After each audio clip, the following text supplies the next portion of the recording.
So we got a lot of questions today, but if you want to follow up, then just write into the chat and let me know, and then we can talk a bit more. And I was always looking for a format which is like where you can just focus on questions really, and questions about this style, this lineage, and where I can also sometimes show practical things, because for me it's not the perfect format to be just like talking theory and stuff, but I also like to show how the theory is being applied and so on. So thanks for all the questions which came in through all the channels. And I'll just start with the first one. You often say that the gaze or the look of the eyes is very important. For me, concentrating on the gaze is one of the most difficult things, since I can either focus on the inside, body movements, connections, syncing, etc., or on the outside, looking into the distance. As soon as I look outside, all concentration on the body is gone. Do you have any suggestions on how to practice the gaze without losing the focus on the body work? I think this is a very interesting question, of course. And like all questions, we can always like develop different perspectives on the matter. The gaze is very important because our proprioceptive system is very much linked to our movements, and fortunately so. And also we can trigger neurology with our sensory organs and so on. So I think it's very important for movement art also to involve like all the sensory organs, and especially the eyes. So there's a lot of also psychology involved in the eyes, like especially like also in fighting, you know, you don't want to like have a too timid kind of look, because then you might get timid actually. So yeah, I think there's a lot of like different perspectives we can have on the eyes and the gaze. Now, what you're asking, I think, is more, it has to do a bit with the progression in Taijiquan, because you might remember I'm always teaching like differentiation, connection, integration as three kind of linked stages in training and in practice. So the differentiation stage is always, it means like basically we focus on one thing. And then when we're doing the thing, we are usually not so much focused on anything else, because it's like a new thing for us, yeah, to get into the body. So at this stage, you're perfectly right. You can't like, it's super difficult. You're learning something, you focus on it. Okay, then that's it. Like you're learning a new feet movement, maybe, yeah, how to connect, you know, use your feet. Then all your focus is there, and you don't know what your hands are doing anymore. So, and it's the same like with the inside and the outside perception in the body. But once we've kind of embodied something like a certain method, like in this case, it's a Yenfa, you know, like the eye method or the gazing method. Once you've embodied it to a certain degree, you can already connect it with something else. So, for example, the eye movement, the eye direction with a movement, for example, you know, I think it's quite easy to kind of connect that with one another. And then again, at a later stage, once you've integrated it a bit more, you can perceive your internals and still be on the outside, you know, with your gaze and your movements, which you do in the three-dimensional space. So I would think of it like as a kind of a progression, and then you don't have the trouble, like you can focus on one thing, and as soon as you don't forget the other thing completely, you can be certain at some point you will kind of integrate the methods. Yeah. So at times it can make more sense to think about the breathing, you know, or the body feeling, on the tongue, on the hearing, whatever. And sometimes you're going more outside using your gaze. And then maybe you'll also see that you have different effects of the form practice. Yeah, does it make sense? Yeah. And otherwise you just write into the chat and you can complain or write insults or whatever. Oh, there's someone else coming. Hi there, we've already started, so I'm just muting you, but you can write into the chat if you like, or you can also unmute yourselves and ask me something, of course. Otherwise, I'll just go through the list of questions I've collected. So the next question is, what do you think is the role of weapon forms in the development of internal structure in Taijiquan skills? Are they a necessary part or only nice to play with? And in addition, if they are important, is it more useful to learn weapons forms that require both hands, like the spear? Or will single hand forms, weapons like the sword, serve the same purpose?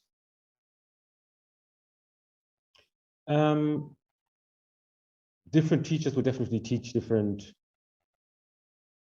folky in this, about this. I'd say in our lineage, the hand forms are the most important thing there is, because in the hand forms you learn all the shenfa, you know, the hand movements, the leg methods. Everything is really contained in the hand forms. But that doesn't mean that weapon forms are completely useless, especially if you see weapons training also as a kind of a conditioning sort of thing. You know, like if you also have the daga and the long pole, for example, it's very useful to also train your shenfa and also give your body some intensity, you know. Or like if you're training with heavy swords, for example, it's very useful to kind of condition your body. But the general skills will always be contained in the hand forms. I definitely say that this is the perspective in our lineage. But from the perspective of didactics, as a teacher, I know, like, sometimes you meet people who, for example, like they're moving around the hands like they were, like the hand is a mace, you know, like or a club, you know, it's like very, very coarse the way they move the hand. And so when you tell them like, oh, you press down or you cut or you pierce or whatever, you drill, they can't really do it because they don't have the feeling in the hand. And as soon as you give those people, for example, a sword, I've seen it a lot of times. Suddenly they're like, they know what cutting is, or they know what like stabbing is, and they know if there's a block, you know, so using the not sharp sides of the sword. So for these people, I think it can be really useful to understand, okay, they're handling something like a weapon. And then suddenly they notice, okay, my hand can move the same way. You know, I can go to the pinky, I can press with the palm, I can pong upwards. So the motoric skills become more sensitive in a way, more like finer. And I think you can use it for that purpose also, for the didactics. But yeah, or the spear, you know, like you when you have the spear in the hand, you can train waist power, for example, in a very good way, because you got to like move your center, otherwise you can't really use the spear. So for those purposes, it's very useful. Or like my teacher says, like if you have a sword form, you will see all deviation you have in your body, like misalignment. You will see it so clearly because you've got this weapon and it's so large, so every like misalignment of your center will really show on the outside, on the outside of the radius, you know. So for those purposes, it's really nice to have weapons, and also for fun and motivation, and also if you're training with heavy weapons, it's really good body work. But the main focus, hand forms. Okay. So, of course, that's different for different Kung Fu lineages or styles. Oh, there's a follow-up question. When should one begin to train weapons? Like I said, it's like, if somebody asks me, actually, I always go with the motivation. If someone says, oh, I want to do this, I would really have fun learning the sword form, I basically never say don't. Because if there's fun, there's energy, there's motivation, I always go with it. You know, I don't think it makes sense like, oh, you've got to wait another 3 years, because you're always killing some sort of motivation. And of course, if you're not training the hand forms anymore, I would also say it doesn't make too much sense, you know. But otherwise, I think you can just basically start right from the start. Like once you've learned some part of Ilu and you want to do some sword, why not do it? you know. I'm not so strict in that regard. Of course, we could always like build an ideal world, like for the ideal student path, and then say exactly like, okay, the student is doing this practice, then this, and then this, and then introduce some weapons, blah, blah, blah. But I don't believe in this. I think in today's world, and it's not working that way, you know, so just go with the fun and the motivation. I see there's a follow-up in the chat with things like pressing or grabbing or peng, etc., with the hands and arms. I've been told not to try too hard or even think about these things because they create tension. And indeed, they do for myself. How does relaxation integrate with these? There's another question, which is very similar. And it is, I wonder if you can discuss the relationship between Sung and Peng. There's a tricky balance between staying relaxed and maintaining structure. And I think these two questions are somehow related. So maybe I can kind of answer both simultaneously. So, well, on a very general level, I would say like every martial art has techniques. You know, it's like telling a karate guy not to think about the punch. It doesn't really make sense. Or a taekwondo guy not to think about kicking or whatever. It's like the main techniques of the style. So I think they should be training them to a degree where they become relaxed and fast and powerful. And I think Taichi is not that different, actually. Like the term Jin we use, it basically means a directed force. So, and if you're too tense, then you will actually take something from the force. So relaxation is part of the process, but it's not everything. I think this notion that we do Taijiquan to become relaxed is somehow changing the whole intention of the practice, and it's quite often people kind of, I think too much about tension, and they become really tense thinking about too much relaxation sometimes. I've seen a lot of people. So I would rather think about the techniques and the Jin and the internal forces and to do them correct. And then the relaxation will always follow, you know, and then you can make the relaxation functional. And I think that is a better approach. So to talk about, like, for example, Pangjin, if that is the other question, you know, how is Peng related to Sung? And it's always, it always sounds a bit like it's a dichotomy, like an antagonism. But actually one is dependent on the other. So Sung basically means to loosen up, right? So, but if we loosen up and we become slack, then there's no Pangjin, of course. So Sung can also mean a certain kind of suppleness. So in Chinese, they quite often couple the words like Sung with Kai, Kai meaning opening. So if you like Sung, you relax your body, then you can Kai, you can open. If you're too tense, you can't really open, right? So you need to like relax and then to open up. So if you're like relaxing and opening up, you're becoming like filled with like a balloon, sort of.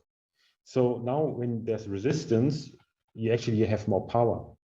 So this relaxed state you can use to create Pangjin to the outside. Of course, for Pangjin, we also need to round our body. So Pangjin without rounding leads to no internal force, sort of. Yeah. So if you're not rounded, you can still relax, but then you can't produce the Peng force to the outside. So Chen Taijiquan was adamant about it, wrote about it, like, you know, you have to Sung and open and then round the body so Peng can develop. Now, if you have Pangjin and they're using your mind to create this Pangjin, it's like one action, and it should be relaxed in a way, but it should also be powerful. And this is how I approach all the other techniques as well. So, for example, when we're doing anjin, like pressing down, I'm maintaining peng and the relaxation because I don't want to tense up because then I actually lose the pressing down force from a Taichi perspective. So yeah, we relax, we open, stay rounded in all movements, whatever we do, like if we do peng, an, ji, whatever, we will always kind of stay rounded and maintain that sort of relaxed body state. So you could say peng is dependent on sung, on a relaxed state. And then it is also connected with the silk reeling, because when you move from one technique to the next, you can't just do it like this, then it would only be static end final positions, but rather you're like using the transition, and then in the transition, your body has to move in a spiraling, like silk reading sort of format. But I'll come to that later because there's also, I think, 2 questions about silk reading. Yeah, I hope I answered the question well enough. But maybe, when you're doing some action to the outside and you have some intention,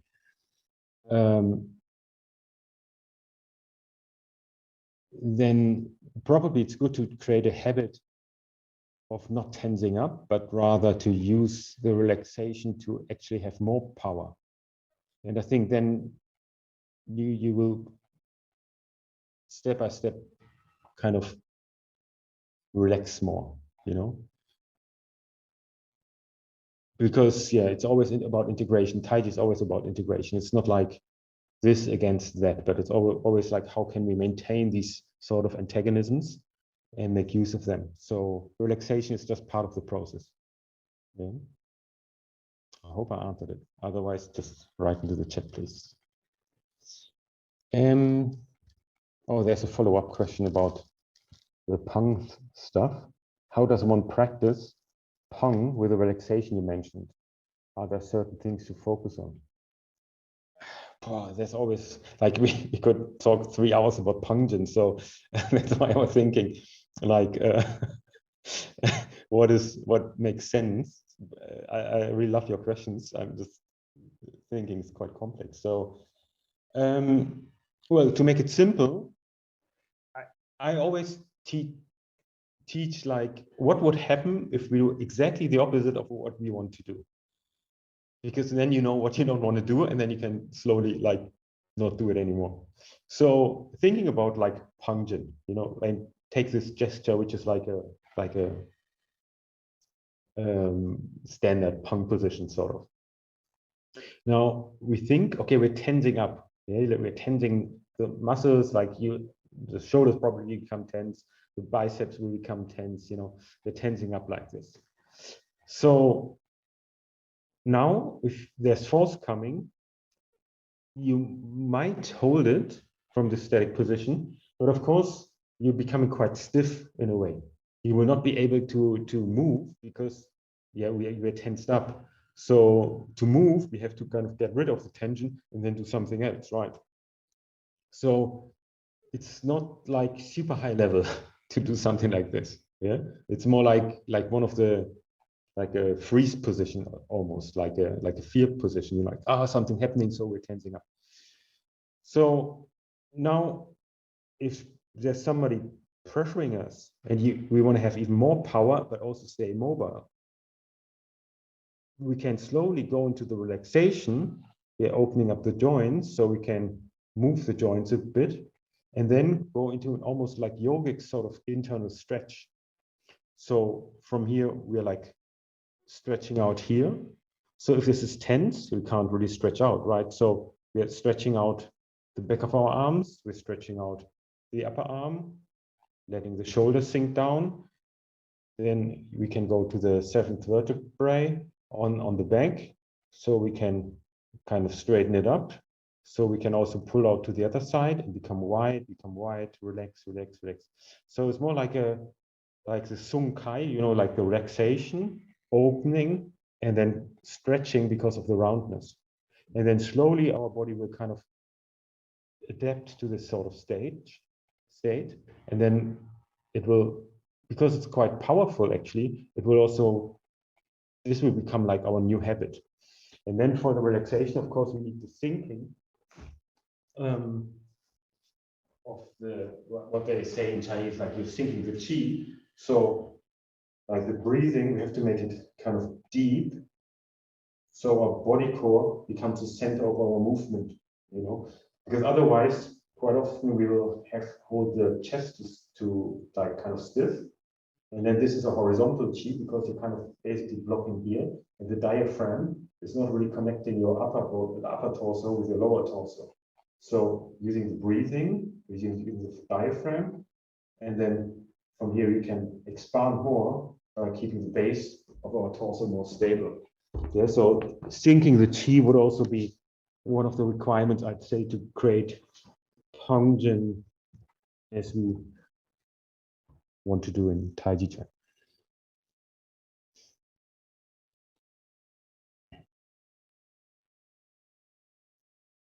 Are applications of each movement useful to train? Yes, definitely. First, they are fun. Secondly, you'll know you'll understand the jin, you know, the force you want to do. You understand the direction of your intention. Yeah, where are movements going? Where's your intention going? What are you doing there?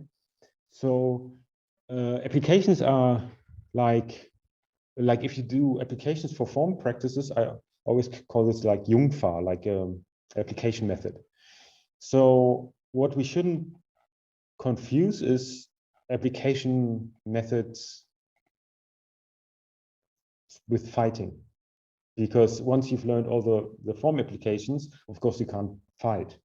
It's just, you know, a lot of techniques. If you can actually apply them in a sparring or in a free-flowing situation, it's a completely on another sheet of paper, sort of. But I mean, at least you understand the techniques and have a good grasp what techniques you have in Taijiquan. So I think this kind of training is actually very good for form training, not necessarily for fighting training. Maybe it's like a prerequisite for fighting training because we need some techniques for that. But I think it's even like it's just very good for form practice. So, but some people like applications, some people don't. So as I say, I always go a bit with the motivation there. But if people like it, I think it's very useful to train, definitely. And after a while, you'll understand, then you become to realize, oh, okay, there's a certain principle or certain method which is like connecting all the techniques, and then it almost becomes then it's not really important anymore, because it's always like, oh, okay, you can turn. There's a joint lock here. Okay, there's like a shoulder bump here or an elbow strike here. You realize, okay, then it becomes very similar in a way, and then all the form movements are a bit like, okay, you can always do certain things, but to learn techniques for a while and go through movements and understand the movements, I think it's very useful. Yeah. What problems to avoid in silk reeling? I think this was a question from someone who's not training in our lineage,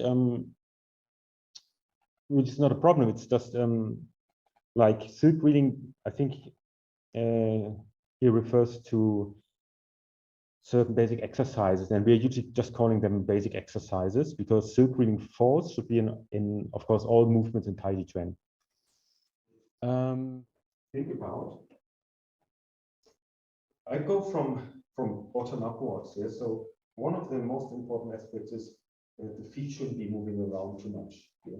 Because if the feet are moving around too much during the exercises, we're always kind of losing balance, and also there's no tension in the legs. Yeah? So we're trying to build a foundation, a stable foundation on which to stand correctly. So when the feet all over the place, then we can't, like do this all the time or change it. It's not very helpful. So the feet should be slightly grabbing the ground, and then you become stable. They don't move all the time. Yeah? So this is important. Then the second aspect is there shouldn't be too much lateral movement in the knees. Yeah? So from here, when we're like don't do movements like this, yeah? It's not very healthy with the knees because we're like sinking. So there's a lot of weight in the legs. So if we're moving like this, There's almost too much lateral movement, and it will kind of, there's too much internal compression. Yeah, it will be not very beneficial for the knees. So holding the knees more stable, like this, will be very beneficial. So also we can sit down more actually, yeah, because now there's no problem there. So the next body part would be to take care of would be the hips. Yeah, the hips and the waist, like the hips and then the waist, more like the lumbar area and the sides, yeah, the core part basically also, but also especially the back part of your body, are like really super important parts in Taijiquan, and they have a different function. So we should take care in these silk reading or basic exercises, we should take care not to move the hips too much, because when you're leading with the hips, you always turn in the knee. Yeah? So you will always kind of get out of alignment. But the hip should be more part of the root. So the hip should be sitting down and not move too much. And then you can move more with your waist area, yeah? And then you'll be more stable. Another aspect for silk reading in all movements, but of course also like in the silk reading exercises, the hands should not be too empty.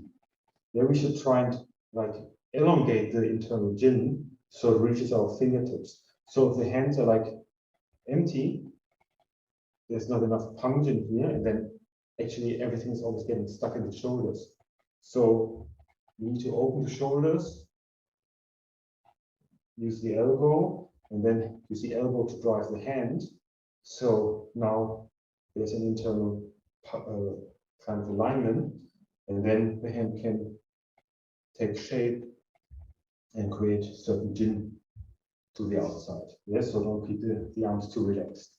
And then as the last thing, we should be very clear about the gaze. You know, what are we doing in space? So we should be looking and leading the movements intentionally and not become too slack also from our mind. Yes. Oh, can you say something about the beisikou concept and how this is connected to the silk reeling and the weight changes? Okay, so this is a very complex question. I prepared something.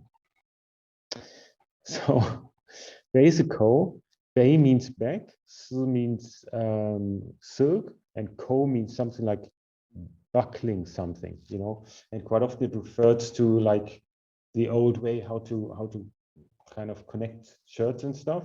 So they had like buttons which connected like this, a bit like an 8. Yeah.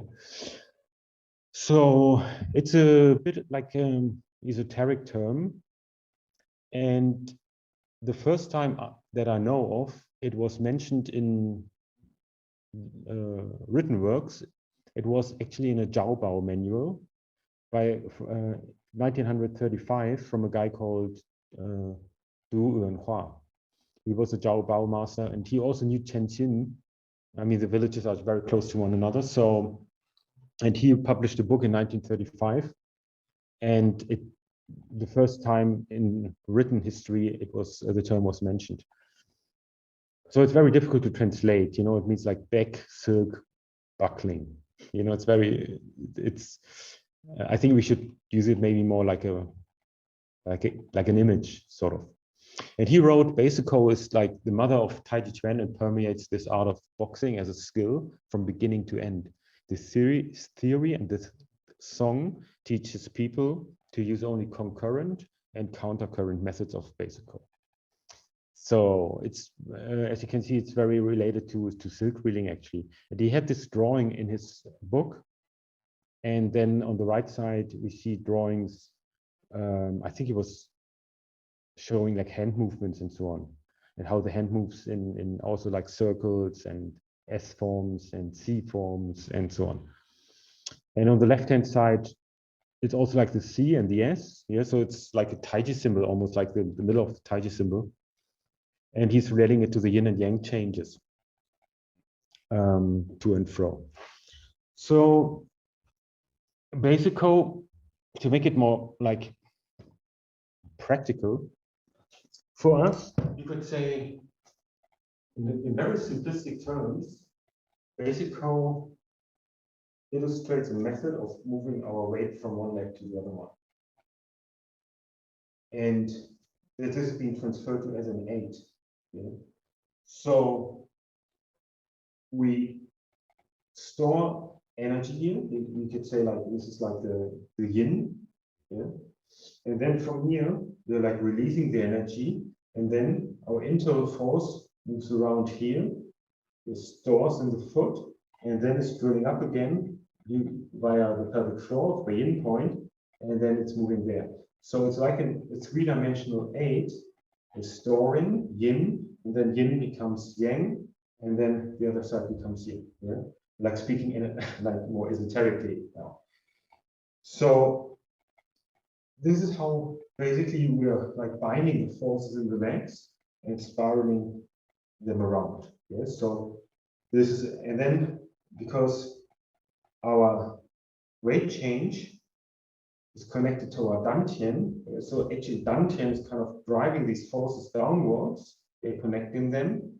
And then dantian is of course also driving the movements upwards. So you could also say beisikou is a weight how to the jin, the internal force, moves in like S forms and round forms through the whole body.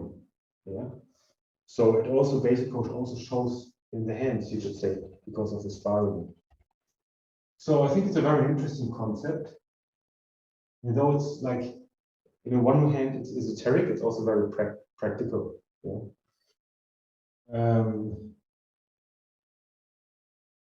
Yeah. So that's it. So, of course, when we're talking about silk reading, you know, we need this beisikou, how to, because our torso is being moved in this way, like an S form, really. Yeah? You can't just move the hand like in straight lines. This is not beisikou, you know. But beisikou is really like slowly reading. Yeah? And then they always have opening, closing. Open, one part opens, another part closes. So in a way, the opening and the closing inside the body is connected to a centered movement. And then when the center turns, the opening and closing will always happen around circular lines and angles. And this is beisikou. Can you say something about knee health? Okay. Knee health. Of course, super important because if the knees are bad, the practice will not be so much fun. And we have to be careful in Taijiquan, just like in all sports. I mean, so many people have a lot of knee problems. And in Taijiquan, we have to take care of it because we're also like with relaxation and trying to become stable, sinking the weight. We also bring some kind of pressure downwards. So we have to be really sure about the alignment of the joints and everything. Now, fortunately, my teacher thought a lot about it and teaches it really well. And I've had a lot of really good experiences with knees. So a lot of people doing this style, they said, okay, I had knee problems before, and now I don't have it anymore. One physiotherapist, she came to my class, never had done Taichi before. She was interested. But she came and said, oh, I have knee problems. I don't know if I can do the course. And then I was telling her, and she could really put it into practice. And she could practice like 6 hours a day and the next day too. And she was saying like, oh, okay, now I send all my patients to you who have knee problems. And she was like super glad. But of course, because she did it right, the practice was very hardcore for her. It was really tough on the legs. But not on the joints, you know. So the knee, as you know, there are certain very simple things. You don't want to push into the knee. You don't want to have the knee protrude over the toes. But then having only the external shape correct, like being the knee slightly behind the toes, it will not help too much either, because what you need to do is you build up a contrary power sort of from hip to knee. And why is that? Because you want to like distribute the weight on the rear side of the leg downwards towards the heel, and you don't want your weight to push downwards on the front of the legs. So because then your weight will always push into the knees, yeah? And like this, the knees will at some point say something, in terms of pain. Of course, the worst is even like the lateral movement. This is something knees don't like too much, but even like this movement is not very good because you're always pushing the weight into the knee. So how to prevent it? Be super careful when you're changing weight, not to go into it, but always to take this sung qua, relaxing the qua, very seriously. So we're shifting weight and putting the weight on the back of the legs towards the heel. So putting it there, and then there's no problem here. Yeah? It's of course easier to show practically, but maybe you can work with this.